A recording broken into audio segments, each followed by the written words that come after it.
ألمانيا تاخذ سيارك لبلكونك فوق. اي نعم، هذا هو نظام الفنادق جنب مطار فرانكفورت. تعالوا شوف كيف تدخل بسيارك للفندق، شيء عجيب. هذا تو طالع من غرفته. نظام عجيب. هذا المصعد. طلب المصعد بسهولة، يعطونك رقم المصعد C2 وهذا هو كرت غرفتك. تجي هنا خلاص يقول لك انتظر، هذا المصعد جاي الحين. وصل المصعد. طبعا تطلع مع الجهة الثانية ودخولك كأنك يلا هو يعرف غرفتك خلاص.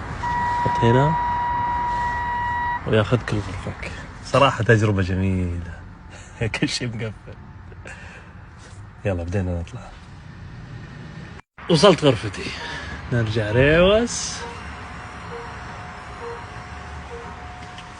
شوفوا الاطلال حقت الغرفة، تشوفونها؟ هذه البلكونة. والله ما اتوقع. هذه سريري وغرفة النوم، وهذا اطلالة الفندق. تجربة خيال. بس صراحة بشكل عام التجربة جدا جميلة، لأنك ما راح تقابل أحد على طول. الآن بمشي أدخل المصعد وأنزل تحت، ولا قابل ولا أحد، وسويت تشيك أوت.